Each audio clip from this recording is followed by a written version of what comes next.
So I am so excited that today I get to interview Linda Hirshman. Linda, how are you? Fine, thank you for having me.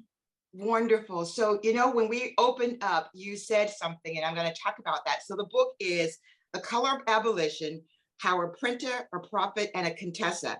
So, yes, thank you. So, here's the thing, of all the things that you could have written about, this is probably one of the most meaningful right now and the bravest. And what I think is interesting is you said when we opened that you wish the book wasn't so relevant, and it is. But I hope that right now you could talk about the printer, the prophet, and the Contessa, and how you decided to write about that. Um, I write about social movements. So I have written about the feminist movement, I have written about the gay revolution, and I wrote about the legal feminist movement in a joint biography of Ruth Bader Ginsburg and Sandra Day O'Connor. So I write about movements. That's my beat. And if you care about social movements, then of course the most important movement in American history was abolition. It was the absolutely necessary to abolish slavery before America could make any progress toward being the representative government that we still are not at. But abolition was the most important movement. So I have always wanted to write about it. But it's history. I don't have any live people to interview, and it's my live people that usually make it interesting. So I hesitated. Finally, I thought, I'm not getting any younger. I better do it. If I'm ever going to do it, I should do it. And I thought it would be so interesting to see. Abolition is one of the rare truly interracial movements in American history. And I thought it would be interesting to see how that went. How did that work for you? So I read that William Lloyd Garrison was a white man, had printed Frederick Douglass's first version of his memoir in 1846, that he had actually put it into type. I was not ever able to button that down, but I thought that's an intimate relationship. I'm a writer, so I know what it means to the person who publishes your book is very meaningful. So I thought, okay, I will look at their relationship and I will see how the interracial relationship alliance between William Lloyd Garrison and Frederick Douglass worked, how it succeeded and how it didn't succeed. And I'll use that as kind of a lens to get into abolition more generally, which is my secret agenda. I really Mhm. always want to write about the movement. And as I was reading around, right, getting ready to do the deep archival research in this historical book, I was reading around and I stumbled across a book by Lee Chambers, a feminist historian, about the Weston sisters, the Weston family, of which Maria Weston Chapman was the oldest sister. And I could see from what I read in Lee Chambers' wonderful book that Maria was really important to the abolitionist movement. And yet she appears in very few of the books about abolition. So I thought, oh, great, another woman overlooked by men looking at the past. And maybe I should check this out. And of course, she turns out to be absolutely central, and also central to my original question, which is how do you make an interracial alliance? Because she adds the question, how do you make an alliance across genders and race and class? She was a very classy woman, and she behaved in that privileged way that socially powerful, wealthy people behave, and it was not all great. So I Yeah, thought, yeah. I was going to ask you about when you started writing about her. You really liked her, but then you found some things about her that really talk about some of the challenges of working together. Right. So I think it was someone that interviewed me recently proposed that Maria Weston Chapman was a Karen and she was a racist, and she wrote very racist things about Frederick Douglass in her letters to other white abolitionists. And I resisted that suggestion because I think that's too simple. She was a very complicated character. And a lot of white people in interracial alliances are not all good or all bad. The important question is, what can we learn from this old alliance that will enable us to be better partners? And so I sincerely believe that Maria Weston Chapman, who raised a lot of the money that funded abolition, which produced the Republican Party and the Emancipation Proclamation, it's very hard to write her off. And yet she and the other very well-connected, high-class white Bostonian abolitionists said very racist things to one another generally, and also about Frederick Douglass, the most important man in the 19th century. So you have to have a lot of self-confidence to say bad things about Douglass. Mhm. So she made it very complicated. And I think it is complicated and really important, because those slaves were not going to emancipate themselves from remotest Mississippi. It's unfair to expect them to do that. There had to be some coming to conscience of white Americans in the North to make it happen. So the alliance was really so important. So another point that I think is really important here, and I think it will get to some of the things that you think are so important. There are 7 things that you talk about, and I think we can talk about each one of them quickly, and you can sort of talk about how it really relates to where we are today, because we really are in a really special and very different place as it relates to democracy. So I'd like to hear how these differences of opinion would probably impact the way we message today. So we are today divided, as they were in the abolitionist period. And I openly count myself among the progressives and the Democrats on the scene, are confronted with a very reactionary force, a very reactionary, very rural, very anti-intellectual force in our democracy. And the divide is also still driven by race. So the period resembles the abolitionist period in a poignant way. And the Southerners in abolition, who were that reactionary force, were empowered by the slave owners' Constitution. The Constitution empowered the South in 1850, let's say, and it empowers the white rural, empty states now, because there's 2 senators for each state.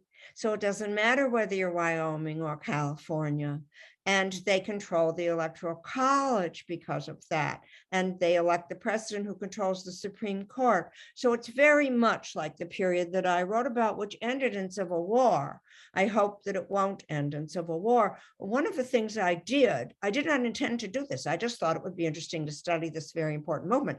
But when I saw where we were, I was like, oh, I know some stuff that might be helpful, right? How did the abolitionists do it? And Mhm. that's the subject of my 7-point program about how to fight a constitutionally protected, retrograde, ignorant, bucolic force. So here's what I find very interesting, and I'm going to go back to one of the other characters in your book that we don't talk about, and I think it's important because I think it gets to how we should talk about this today. We all have these different ways that we think we should message this way, we shouldn't say this, we shouldn't say that, and so we'll get to ideas and publishing and all that stuff. But there's this character very early on, and his name was David Walker, and he is very, very interesting because it is gut wrenching. This is early, so he had to write everything, but it's gut wrenching the way that he talks about slavery. Can you talk about that and why you put that in the book?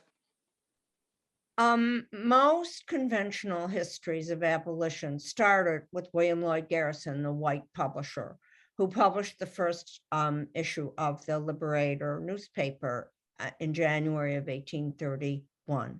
Most people started there. But I knew it could not possibly be the case that all of these Black people had been enslaved for all this time, and there had been a revolution in Haiti, which actually succeeded. It just could not be that it actually started with a white man seeing the light. And I quickly learned that Garrison had received a copy of a manifesto from David Walker, a Black intellectual, real intellectual man, right? From escaped the enslaved empire, not a fugitive slave, but a free person. But he escaped the slave empire and from South Carolina moved to Boston. And he wrote right before 1831, and Garrison read, and everybody read, David Walker's Appeal to the Colored People, with a long title. And what he basically says, look, this can't go on. Sooner or later, you will see that you have started to ride the tiger. And the tiger is going to be the enslaved people and the free Black people of America, who will not forever stay their hands in face of this degree of oppression. And he made many arguments about what the Black people should do. They should be faithful to one another and never rat each other out to the white people, a constant temptation, and they should allow themselves to feel their anger, and they should get educated and be very disciplined about their social behavior so that they could empower themselves. He had a lot to say. And at the end, he really channels Thomas Jefferson, the enslaver Thomas Jefferson's Declaration of Independence. So what he basically says is, you call yourself Americans, this is your founding charter, the Declaration of Independence, and you have enslaved, what was it then, 2 million, at least 2 million, it was 4 million by the Civil War, innocent people in your so-called republic. So it was a potent piece of writing. And sure, I think if David Walker had lived, he might have been our first Frederick Douglass. There was a plague of tuberculosis in Boston, and he died tragically young. But if you read David Walker's Appeal, you see the spark that struck the tinder that was William Lloyd Garrison. And then William Lloyd Garrison, who had mostly Black supporters in the early years of his abolitionist movement, began to spread the word. And William Lloyd Garrison, tried to form an alliance with his white Boston supporters and his Black supporters from all over New England, who he had really made contact with through David Walker's Appeal. So he was immensely important. Yes, he was. And I certainly encourage folks, as you read the book, to pay attention to David Walker, because it is the beginning, and it will make you think very, very hard about who we are today. So that brings me to, as we move along with time, these 7 ideas that you have about how this really does correlate with today. The very first one is ideas and publishing them matters. So getting the word out. So can you talk about that? So I call it Scribble, Scribble, after Nora Ephron's book. Scribble, Scribble. All social movements that I have chronicled and that I have looked at as a scholar of social movements have an element of media technology. The media technology changes, social movements can get some traction. It is, in our situation, the internet.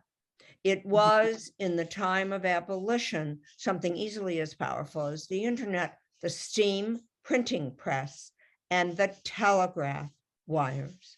That was a revolution in the 18 teens with the steam printing press, and in the 1840s with the telegraph wire, as important as the internet now. Scribble, scribble. Say, as David Walker did, say your manifesto, make your appeal, and spread it widely, and keep looking for ways to get the message out as the media technology changes. Keep your eye on the changes in the media technology and keep harvesting them. That's my first lesson.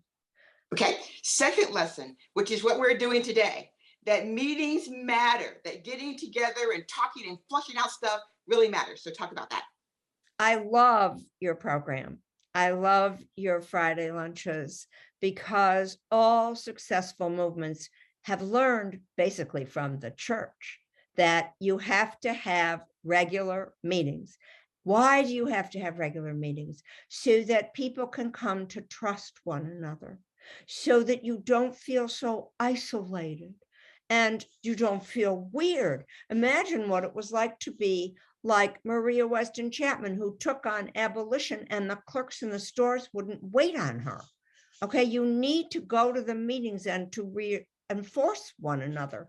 And when you gather, you share ideas. That's the secret of ACT UP, the great anti-AIDS organization in the Gay Revolution book.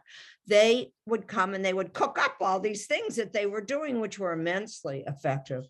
So you absolutely have to have weekly meetings. They learned it from the church. The Christian religion is one of the most successful social movements in Western history. So your next one is talk and knock. So they did what you all are doing. They sent speakers. They had a lecture corps. They're called the 70. And they brought them together in New York to teach them how to preach the message of abolition. And then they sent them out to the towns all over the North. And sometimes they would preach in the open air because no church would open its doors to them.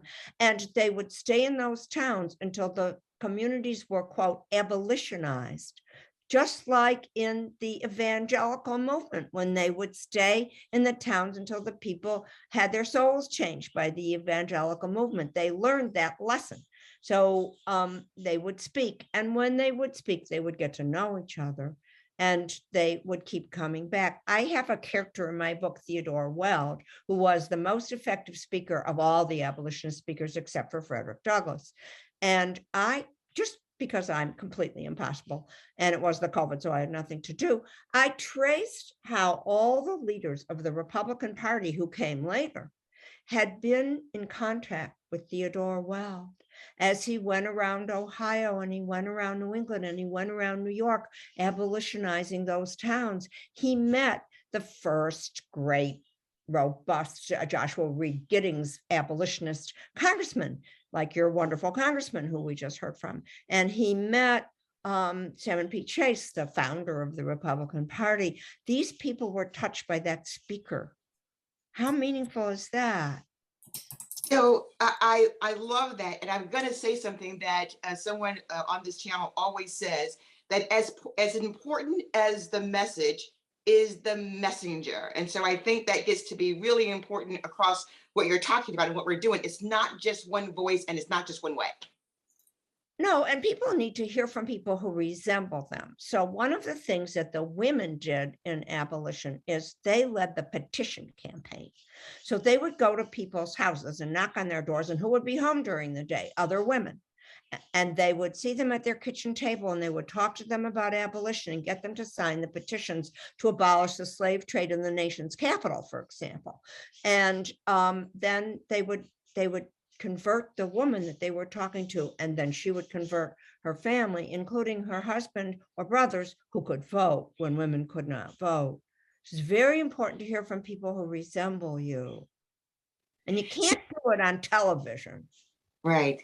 Right. So I see Catherine. So I want to just go quickly, another couple that I think are really important. And that's number 4, which is making injustice visible. And then I want you to talk about not being intimidated and not giving up. So those things are really one thing, if you think about it, right? These people poured into the street. They made street theater.